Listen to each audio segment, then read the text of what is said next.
defense, this team. Say it again. How are you able to kind of give them a spark, give them a lift when you come into the game? I'm just running the ball early and being aggressive in the run game. Quarterback run game is normally what helps us out as far as, obviously have Kylan, and then me running the ball helps too. On those 2 overthrows, I think you had to Steven, and I think it was Steven both times. What'd you see? Did you just get a little air, too much air under it? He was there, and just missed him. Came out a lot harder than I thought it did, and not enough air, not enough touch, and just like in practice, that's just got to play. You got to capitalize on it, and we'll correct it and get it right next for Tennessee. Quarterbacks always say how hard it is to come off the bench and to come into a game in the middle of the game. You've done it 3 times now this year. What has that experience been like for you, and how do you keep being effective every time you do it? It's tough. As far as when I know in advance, like get ready, it helps out a lot. But just being subject to any play, just go. It's tough sometimes, but that's no excuse. Just got to capitalize, got to get better, and start capitalizing on the plays that I miss. Were you aware this week that kind of be ready to go?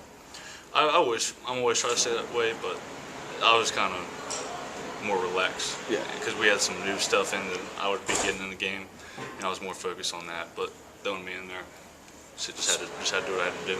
So when Tommy went down, did you already kind of know during that defensive series that you're going to be getting ready, or did you just find out when it's time to go out? Oh, halfway in between that. So what's your message to the team when you go into the huddle in a situation like that? Let's go. We've been in that situation before, and just tell them, let's go, guys. We've asked you before how much it helps when Kylan is running for all of those yards today. Auburn's defense kind of bottled up the run game.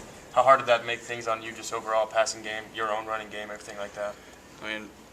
Going into halftime, our game plan stayed the same. There was nothing else that we had to add. It was just a matter of execution and find details and focus on those and execute. It seems you and Dedrick Thomas have had a pretty good rapport. It's like his game's kind of elevated when you're in there. How would you kind of describe that on-the-field relationship?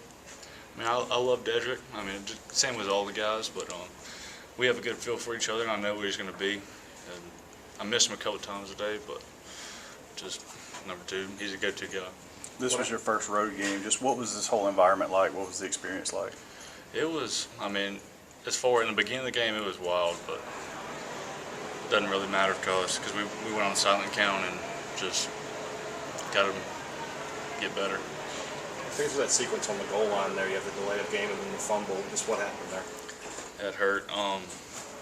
Well, the crowd got into it. We had a false start. Thought we would have put that one in the next play. The play that I wanted to have run the first time, we called it on the 8-yard line.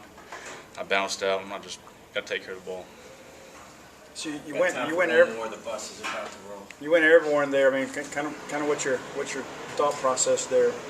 I was just trying to take off the hit. I didn't want to get hit in the knees, so just kind of fall forward over him. Got to hold on to the ball.